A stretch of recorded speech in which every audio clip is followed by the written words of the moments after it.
ওম শান্তি 17/2/2024 প্রাতঃমূল্যি ওম শান্তি বাপদাদা মধুবন।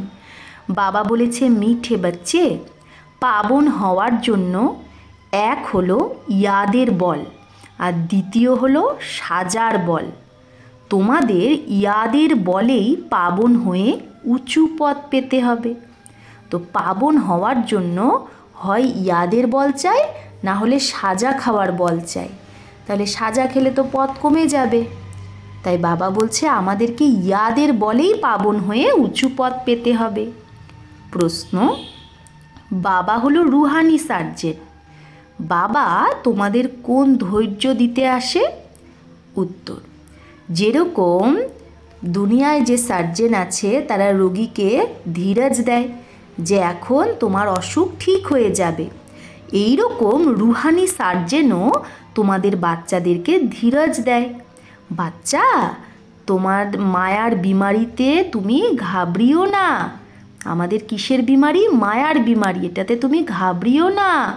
সার্জেন ওষুধ দিচ্ছে, তাহলে এই বিমারি সব বাইরে বেরোবে। যে খেয়াল তোমার অজ্ঞানকালেও আসেনি সেইটা আসবে। কারণ কি হয়, হোমিওপ্যাথি ওষুধ খেলে যেটা রোগ সেটা বেরিয়ে যায় না, প্রথমে বেশি হয়, তারপরে ধীরে ধীরে সেটা কমে যায়। তাই বাবা বলছে, বাবা রুহানি সার্জেন আমাদের এমন ওষুধ দিচ্ছে যে মায়ার বিমারি উথলে উঠবে আরও। কিন্তু বাবা বলছে অজ্ঞানকালে যে খেয়াল আসেনি সেগুলো ভাবনা চিন্তা খেয়ালে আসবে, কিন্তু মানে অসুখটা একদম বাইরে বেরোচ্ছে, মূল থেকে শেষ হচ্ছে না। তাই বাবা বলছে কিন্তু তোমাকে সব সহন করতে হবে। পরীক্ষা যা যা আছে বিকার সব এগুলো বাইরে বেরোবে, বা যত মায়ার বিমারি সব আসবে। বাবা বলছে কিন্তু তোমাকে সব সহন করতে হবে। অল্প মেহনত করো, তোমার এখন সুখের দিন এলো কি এলো। ওম শান্তি। বেহদের বাবা সব বাচ্চাদের বোঝায়, তোমরা সবাইকে পেগাম পৌঁছাও।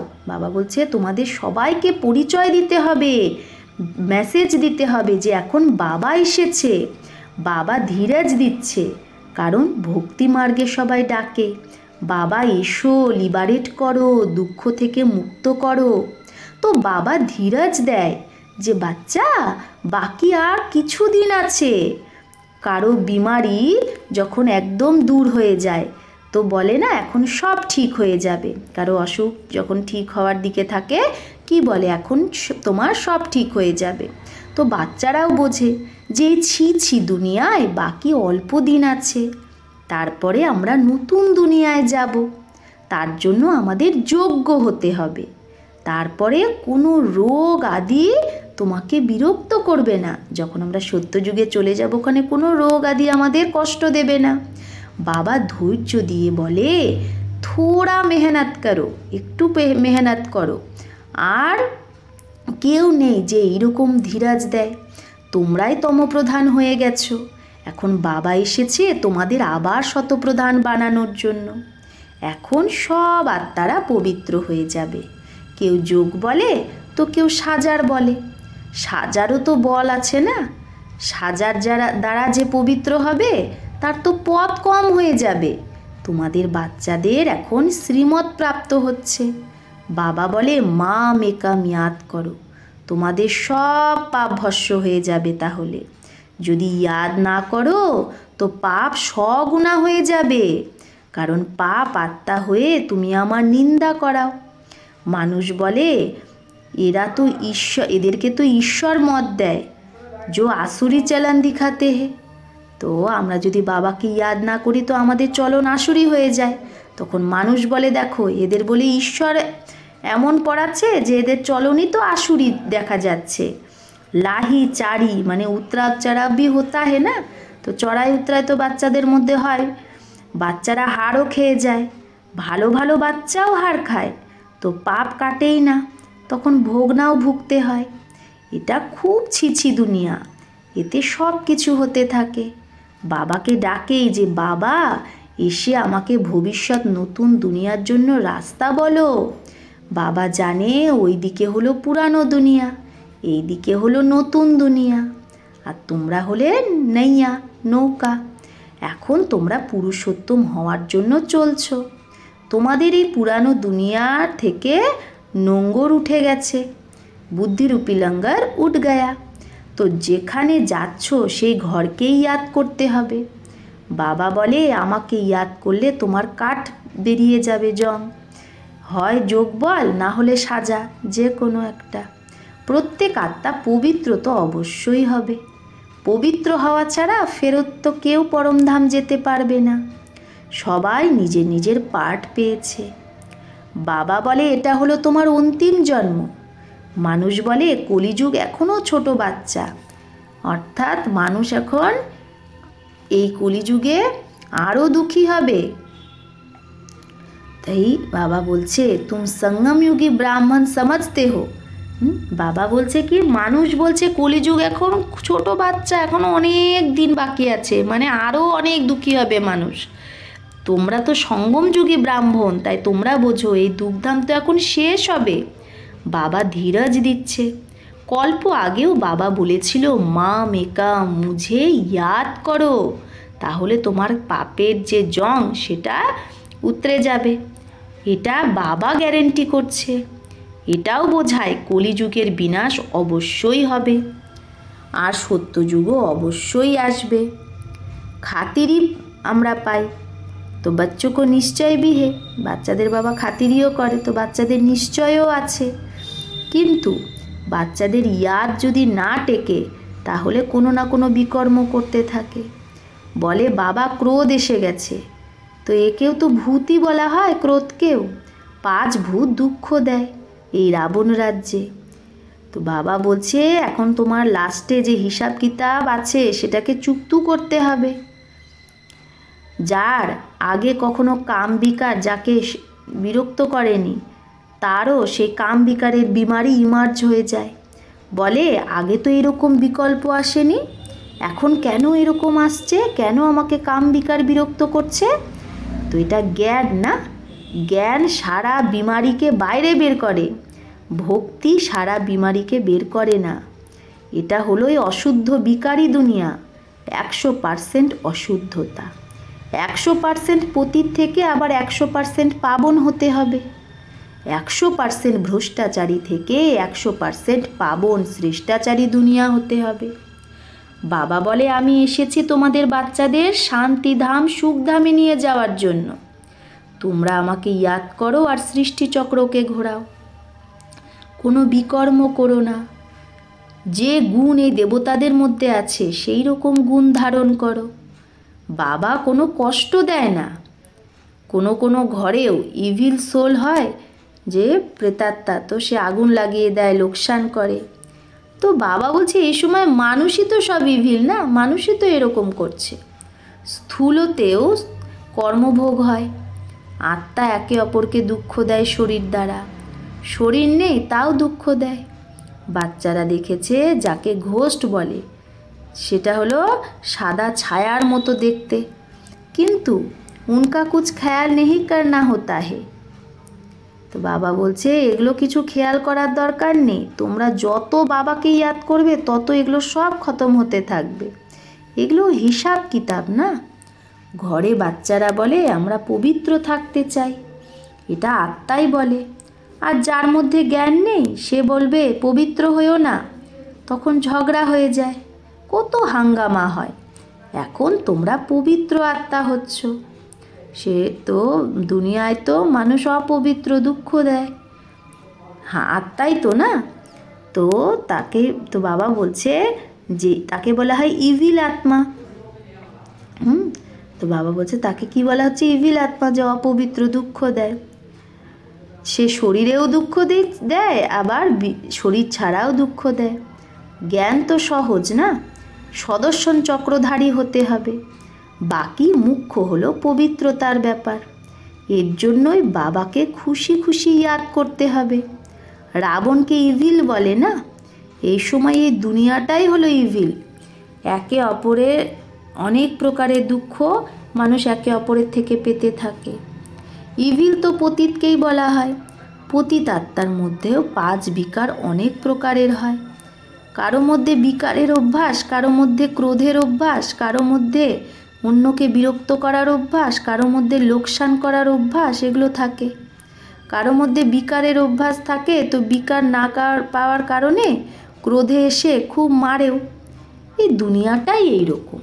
তো বাবা এসে ধীরাজ দেয়, হে আত্মা, বাচ্চা ধীরাজ ধরো, আমাকে ইয়াদ করতে থাকো আর দৈবী গুণও ধারণ করো। এরকমও বাবা বলে না যে ধান্দা আদি করো না।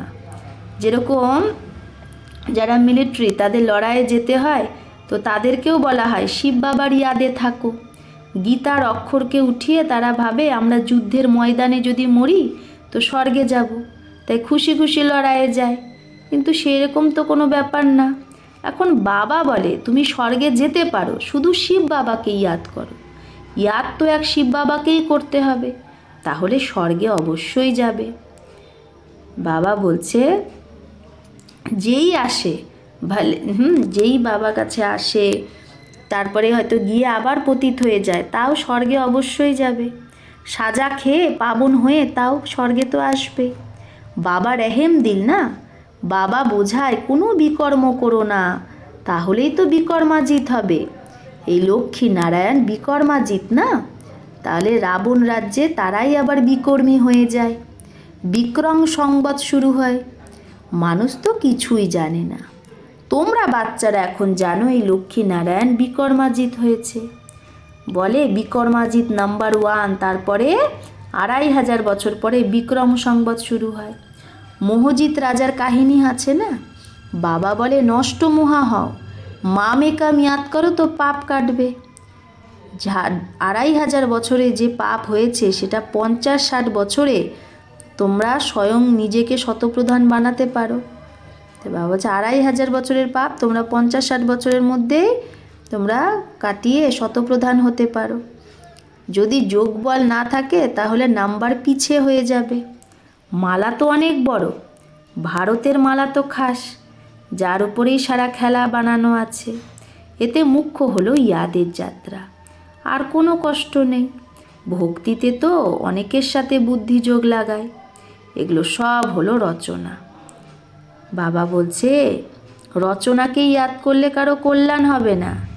বাবা বলে কাউকে ইয়াদ করো না।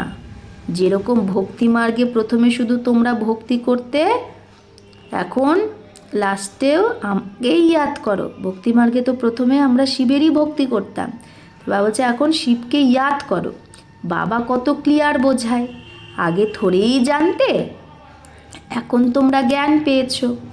বাবা বলে অন্য সব সঙ্গ ছেড়ে এক সঙ্গ জোড়ো, তো যোগ অগ্নি দ্বারা তোমাদের পাপ ভস্ম হবে। পাপ তো অনেক করে এসেছো, কাম কাটারি চালায়, একে অপরকে আদি মধ্য অন্ত দুঃখ দিয়েই এসেছে। মূল কথাই হলো কাম কাটারির। এটাও ড্রামা না? এরকমও বলবে না এরকম ড্রামা কেন হয়েছে, এটা তো অনাদি খেলা। এই ড্রামায় বাবারও পার্ট আছে। ড্রামা কবে হয়েছে, কবে পুরো হবে এটাও বলতে পারবে না, যে ড্রামা কবে থেকে শুরু হয়েছে কবে শেষ হবে। এটা তো আত্মার মধ্যে পার্ট ভরা আছে। আত্মার যে প্লেট সেটা কখনো নষ্ট হয় না। আত্মা অবিনাশী, তার মধ্যে পার্টও অবিনাশী, ড্রামাও অবিনাশী বলা হয়। বাবা যে পুনর্জন্মে আসে না, সেই এসে সব রহস্য বলে। সৃষ্টির আদি মধ্য অন্তের রাজ কেউ বোঝাতে পারে না। না বাবার অকুপেশন, না আত্মার, কিচ্ছু জানে না। এই সৃষ্টিচক্র ঘুরতেই থাকে। এখন হলো পুরুষোত্তম সঙ্গম যুগ, যখন সব মনুষ্য মাত্র উত্তম পুরুষ হয়। শান্তিধামে সব আত্মারা পবিত্র উত্তম হয়ে যায়। শান্তিধাম পাবন না, নতুন দুনিয়াও পবিত্র, সেখানে শান্তি তো আছেই। তারপরে শরীর যখন পায় নিচে, তখন পাট বাজায়। এটা আমরা জানি, প্রত্যেকে পাট পায়। সেটা হলো আমাদের ঘর, শান্তিধাম, শান্তিতে থাকি। এখানে তো পাট বাজাতে হবে। এখন বাবা বলে ভক্তি মার্গে তুমি আমার অব্যভিচারী পূজা করতে, দুঃখী ছিলে না, এখন ব্যভিচারী ভক্তি করে তোমরা দুঃখী হয়ে গেছো।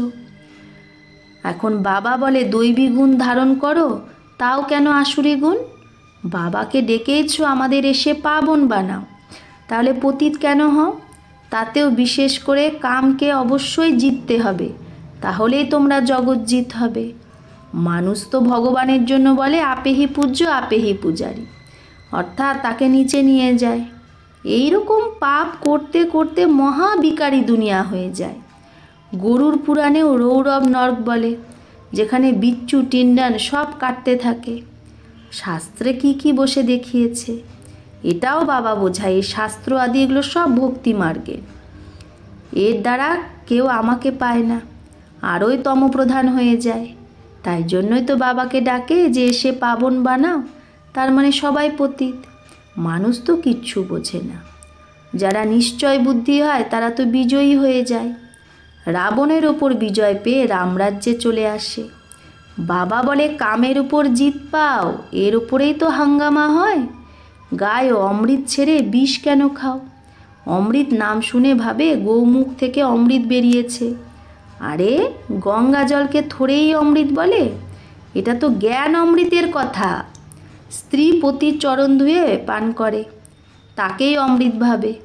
যদি অমৃতই হয় তাহলে হীরের সমান হও না। এটা তো বাবা জ্ঞান দেয়, যার দ্বারা তোমরা হীরের মতো হও।